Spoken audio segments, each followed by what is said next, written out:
दो बेरोजगार दोस्त एक जगह बैठे होते हैं साथ में और वो बातें कर रहे होते हैं। तभी उनके मन में एक खुरापात सूझती है।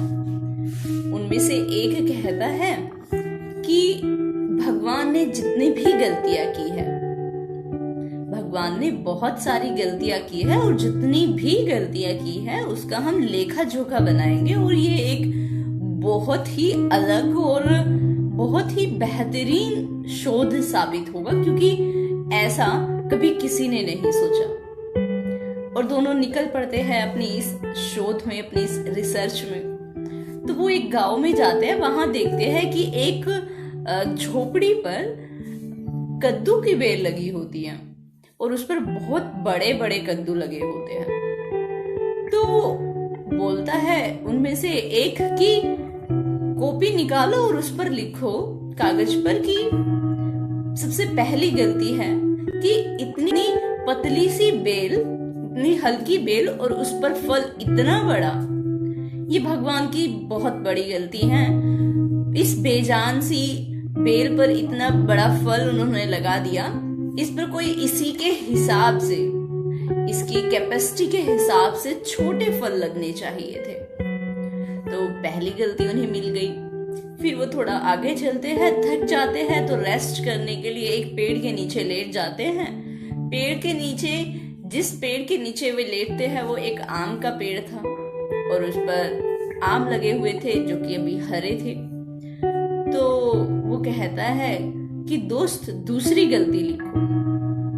इतना बड़ा विशाल भारी भरकम पेड़ और इस पर फल इतने छोटे, इससे अच्छा तो जो कद्दू का फल था वो इस पर होना चाहिए था और इसके फल कद्दू की बेल पर होने चाहिए थे।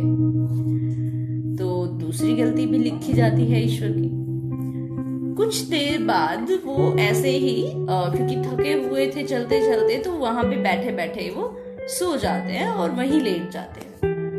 अच्छी थी हवा, बढ़िया प्यारी चल रही थी। तो तभी होता ये है, एक आम जो कि हरा कच्चा कठोर होता है आकर उसकी नाक पर लग जाता है।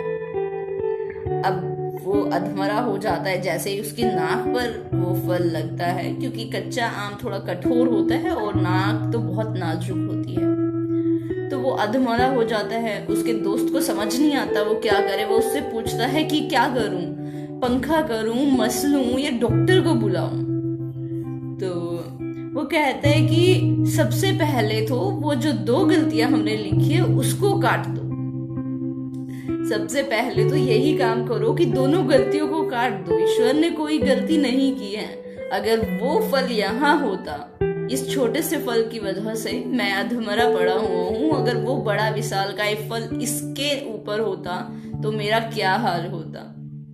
तो मॉरल ऑफ द स्टोरी ये है कि ईश्वर जो भी करते हैं बहुत सोच समझ कर करते हैं, और ईश्वर के फैसलों पर शक करना, इसका मतलब है कि हम खुद पर शक करते हैं।